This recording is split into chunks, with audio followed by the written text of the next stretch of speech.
Welcome back for another episode of Errant Adventures, the solo actual play podcast where stories are told at the speed of dice. With me, Steve Morrison, your game master and solo player. Now come on, let's grab the dice and see where our story goes.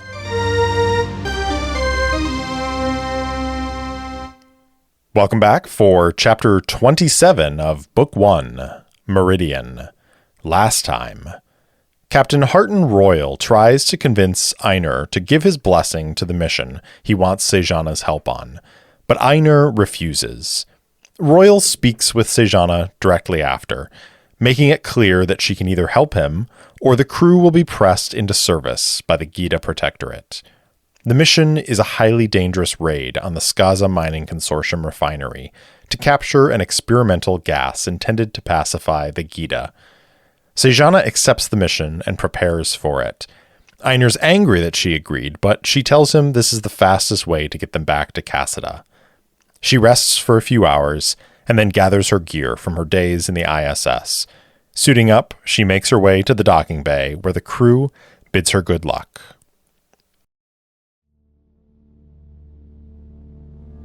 It begins with the fleet launching from the Gita orbital station. Of course, calling it a fleet is being incredibly generous.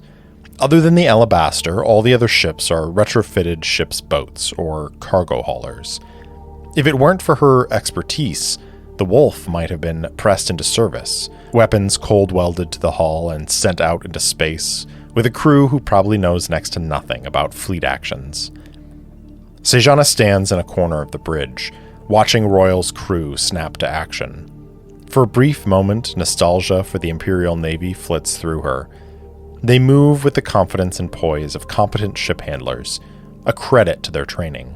Still, there are a few crew who seem newer and less sure of themselves, and Sejana understands. Royal trained new crew to replace the ones he detached to man the other ships. Better to have a few newbies on the Alabaster than have them commanding their own ships. Captain Royal turns in his seat and catches her eye, offering a solemn nod. "We're underway," he says. "We should be in position within 3 hours. I can show you to quarters if you would like." Sejana holds his gaze. "You didn't bring me here to nap. Where's my team?" "They're fully briefed on the plan. There's nothing more to do," Royal says. "Captain, may we speak privately?" she says. Being back on a naval ship brings back certain levels of decorum. She shouldn't question the captain in front of the others. He nods and turns to his XO, saying, "You have the ship." He leads her off the bridge, and they start to walk down the corridor. "Yes?" "I would like to spend the next few hours getting to know the team going in, and more importantly, letting them get to know me. I have no doubt they're good fighters, but you're bringing in a stranger to lead them. We all need to know we can trust each other." Royal grimaces. "Of course. I've been so focused on the big picture, I should have thought of that." "That's why you brought me in, Captain. To take care of the pesky details." Sejana tries for a reassuring smile, but based on Royal's deepening frown, decides it isn't for her, and returns her features to their natural inclination. "Right," he says. "I'll show you to the drop bay." There are a dozen Marines dressed in matching Imperial combat armor, lounging around the Alabaster's drop bay. 10 pods stand on either side of the bay, with a self-replenishing armory in the center of the room. The butts of weapons protrude from the dispenser, waiting to be claimed, but the Marines don't seem to be in too much of a hurry to check their weapons. Upon the captain's entry, however, all 12 Marines jump to their feet and snap to attention. Sejana was worried they might have lost a step, but it is clear they've maintained their training, even outside the Imperial structure. Curious eyes flick in her direction as she follows the captain to the center of the room next to the armory. Royal stands tall and says, "At ease. We're 3 hours away from executing this operation, and I know that you will see it through to victory. This is Meridian, Decure of the Imperial Special Service. As you have been briefed, she will be leading the operation." He looks at a compact man with amber skin and almond eyes. "Decure Vithena is the leader of this squad and has been with me for a long time." The Duva man steps forward and offers a hand, with only the barest hesitation noticeable. Sejana shakes it and nods to him. "Decure Vithena, I'm not here to replace you," she says, loud enough for the rest to hear. "I'm just a specialist here to help." The almond eyes scan her face, flicking down to the gauntlet and back. Then he nods as well. "Welcome aboard Meridian." Captain Royal says, "Now that the introductions have been made, I'll return to the bridge." He looks around the bay, sparing a moment to look at each Marine. "Good luck to all of you. Gita is depending on you." He turns and leaves the bay, silence filling the space in his wake. The Marines remain at ease until Sejana says, "Now that the captain's gone, the adults can get to work." Chuckles ripple through the room, and Vithena claps her on the shoulder. "I was worried you would be a stick in the mud, but I see you work for a living as well," he says. "Come now, I'll introduce everyone and we can talk through the op." 3 hours pass a lot faster than Sejana remembers, but she also hasn't spent this much time in the company of Imperial Marines in years. Sure, they may call themselves part of the Gita Protectorate, but Imperial Marines will always be Imperial Marines. She's pleased with how comfortable they are in the lead up to the mission. Royal may have substituted inexperienced crew in at various stations on his ship, but these Marines are solid. Maybe for the first time, Sejana actually feels the confidence she's been projecting. They can do this. As the final call comes, she checks her gear one more time. Finally, she demagnetizes the Technomancer mask from her side and presses it to her face, sealing it on. The jokes die down as she finds the Marines staring at her. Now they see her for the first time. Meridian, of Falcon Squad. They're silent for a long moment. Sejana says, "We can't assume they won't detect our approach. We may be entering into hostile fire. Remember your assignments and stick with your teams." I can't remember if we've done this before, but I think this is a great place to roll for leadership. Sejana has a skill level of +1 in leadership, and I think she deserves a boon die for putting in the time with this squad of Marines, and also to represent her reputation among them. I also want to make something clear. Falcon Squad isn't some sort of legendary group that everyone has heard of, but definitely people in this line of work would be familiar with the Imperial Special Service and may have even heard of Falcon Squad in particular. Basically, they're relatively famous within this particular subset of Imperial drop troopers. All right, so with the boon die, we're going to roll 3D and take the 2 highest, aiming for a target number of 8 here. So here we go. 9 + 1 is a 10, a success with 2 effect. I'm bending the rules a little bit here as we're not currently rolling for initiative, but I like this as the moment to make the test. Because Sejana got 2 effect on the roll, she can give out 2 DM +1 bonuses during the next combat. All right, let's get back to the narrative. There's a number of acknowledgements in the room. Then the Marines turn to their pods and climb in. Sejana does the same in her own pod, listening to the computer countdown launch sequence. Lights flash. Sealed into her pod, Sejana relives 1,000 different drops into action, and for a moment, she has to focus on her breathing. She never thought she'd be doing this again. The countdown ends, and there's a sudden sensation of acceleration as the pod jettisons out of the alabaster and careens towards the asteroid field, darkness all around her. We see a system view of the refinery in relation to the asteroid field, and the Gita fleet moves into position outside that asteroid field and presses toward the refinery. A cluster of ships emerge from the refinery, other ships' boats like the pair Sejana destroyed, and over a dozen mining droids. An old Sidrelian destroyer emerges from behind the refinery, and almost immediately the space between the ships fills with weapons fire. During the planning, Captain Royal told Sejana that the Sidrelian destroyer must have been purchased second-hand after the Gita Protectorate forced the Scaz from the station. They keep the alabaster from flying circles around the refinery and destroying it. The smaller ships engage each other, and the destroyer moves to intercept the alabaster. The scout frigate cuts away from the destroyer and skirts through the edge of the asteroid field. 13 pods jettison from the side of the scout and angle towards the refinery. Other than the initial thrust out of the scout, They're flying on momentum. Now, we've got to make some rolls because no plan survives contact with the enemy. So first things first, do the Skaz ships react in the way Captain Royal believes they will? I think it's likely. These two factions have been fighting for years, and they should know each other's tactics fairly well by now. So a 75 or less will be a yes. 97. That's not a good place to start. Another question then, is there someone on the Gita side who gave away the game, or are they just lucky? I think it's unlikely, so this time it'll be 25 or less for a yes. Oh man, 6. These dice certainly have a sense of humor. I mean, seriously, do you guys even want us to get back to Cassida? So there's a Skaz spy on the Gita side. I mean, that makes sense, really, but how much of the plan is known? I'm going to roll 2d6. Higher is better. If we get 4 or lower, the Skaz know the whole plan. 12. Okay, well, that tells me that the spy is not part of the fleet, but is back on the station.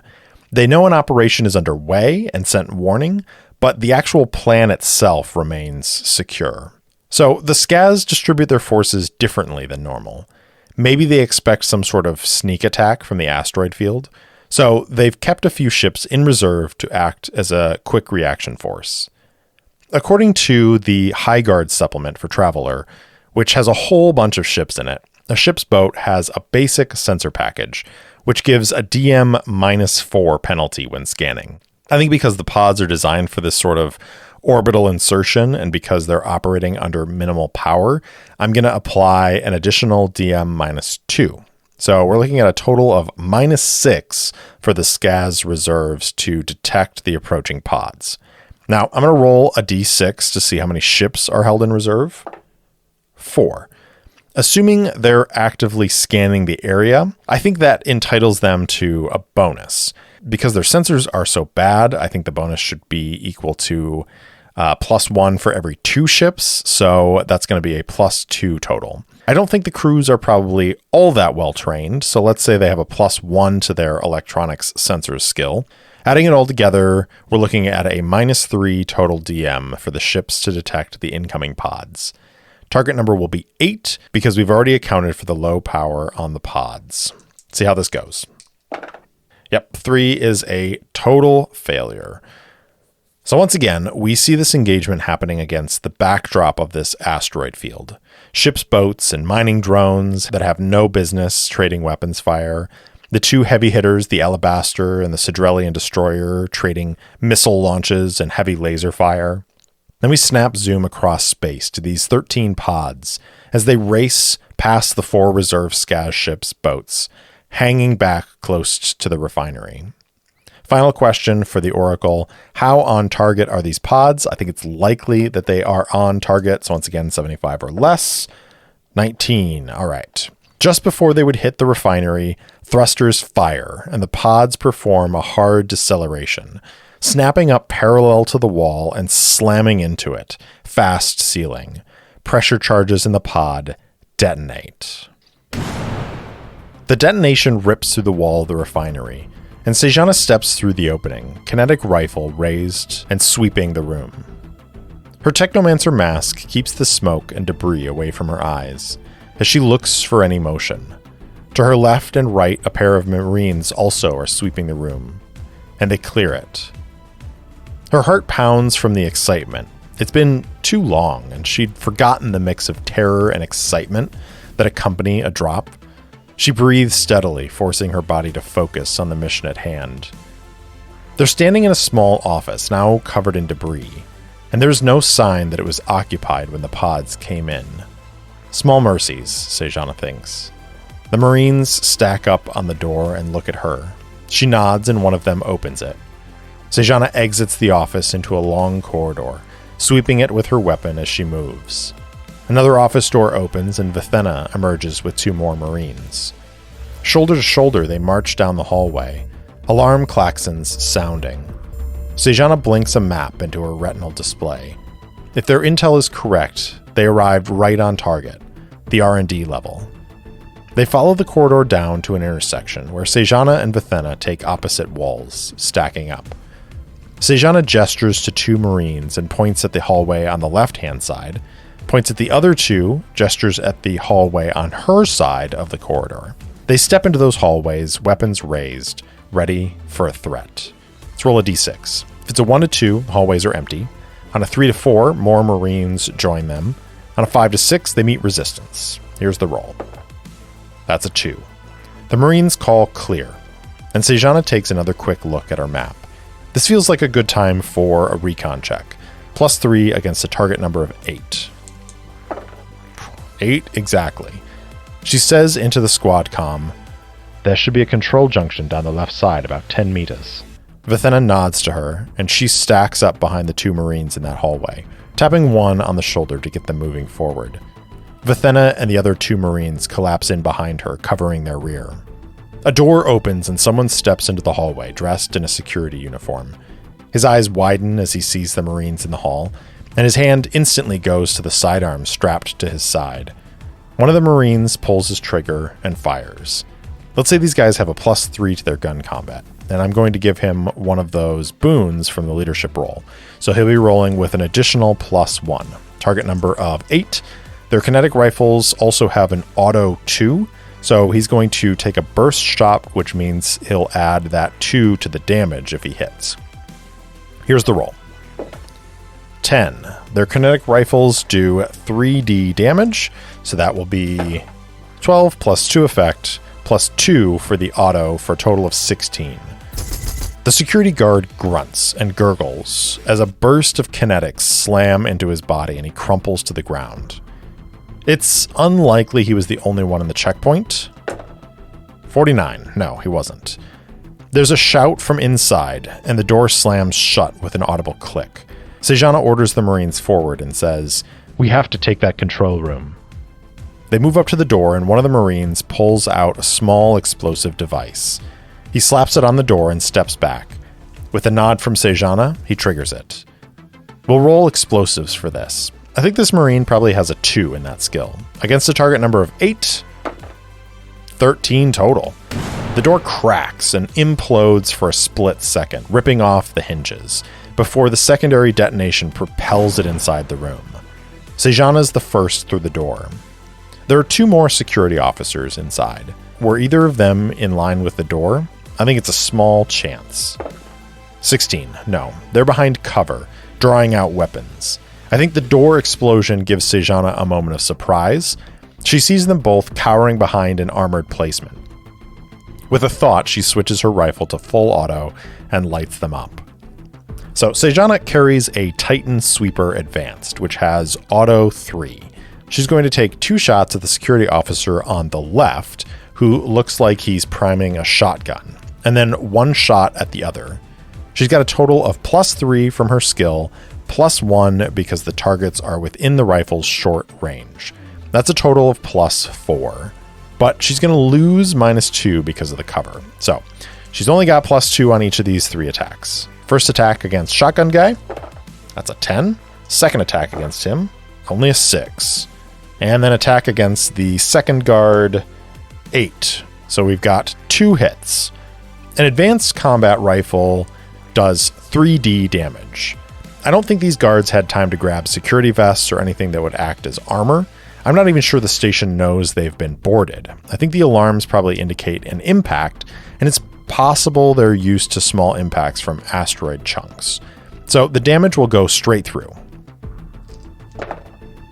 3 5s on the first damage roll, +2 for the effect, is 17. The second damage roll is only 8. Sejana enters the room, a heartbeat after the door clears the hinges. She takes everything in with a single look. A bank of quick screens along the wall to the left. A trio of chairs, 2 of which are overturned. An open weapons locker on the back wall, now half covered by the blown door. To the right is a barricade with 2 security officers, both of their heads coming back up after the ruin of the door clatters to the floor. Her thoughts, interfaced with her mask and connected to the Titan Sweeper's fire control, flick the fire rate to auto, and she brings the sight onto the first target, who's already starting to raise a shotgun. She squeezes the trigger in 2 quick bursts. His head snaps back, and the second burst slams into the wall behind where he used to be. Her aim swings to the second target, and she squeezes off another burst. The second security officer lurches and screams as the kinetic rounds lance through her shoulder. She's almost completely spun around and disappears behind the barrier. Wasting no time, Sejana closes the distance and points her rifle over the barrier, where the second target is writhing and scrambling for the fallen shotgun tangled in her companion's dead arms. "Leave it," Sejana snaps, and the woman freezes, raising one of her hands. "Secure her." One of the Marines appears next to her and pulls the fallen woman's arms behind her back, locking the hands in a pair of electrocuffs. The woman screams as her wounded arm is wrenched. "Search her and give me a med patch," Sejana says, crouching in front of the woman. The Marine who bound her hands over a med patch, which Sejana takes and slaps over the wound. She has a +1 in medic, and the med patch will give her a +1 to the roll as well. 9 total, which is enough to stabilize the woman. She's clearly in pain, but the medication in the patch almost immediately starts working. "How do we access the system?" Sejana asks the security officer. The woman looks up at her, blinking rapidly as the pain meds take effect, struggling to focus. "Hey," Sejana says, slapping her face lightly. "Focus up.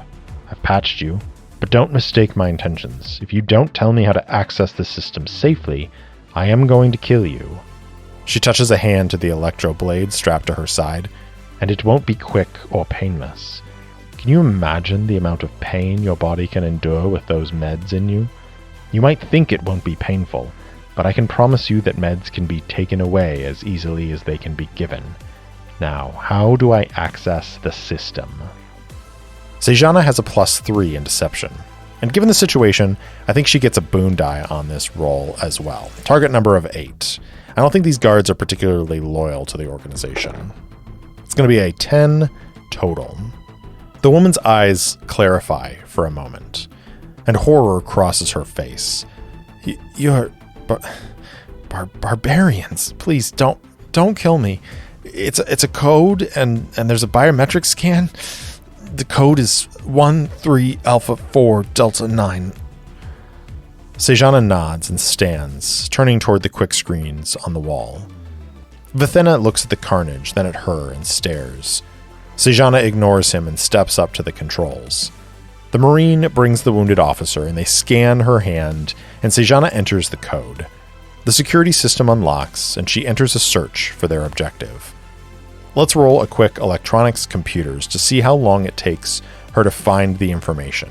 She's got a +3 in the skill. I think this is a target number of 8.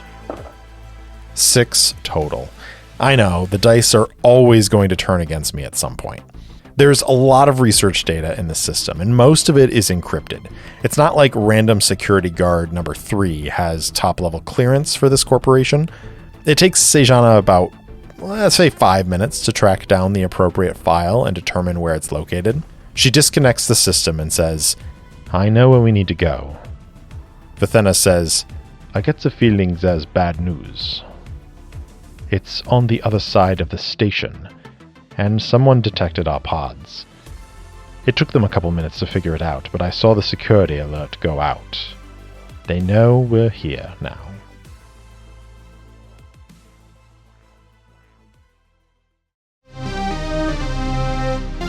Thanks for listening to Errant Adventures. If you enjoyed the show, please spread the word. And if you want to support the show directly, leave me a review or support me on Patreon at patreon.com/errantadventures. You can also buy me a coffee at ko-fi.com/errantadventures. If you want to interact with me, my handle on all the socials is @errantsolopod, or you can email me at errantsolopod@gmail.com. I also post short fiction and campaign-related materials on my website, errantadventurespod.com. Thanks again for listening, and I'll see you in the deep, liars.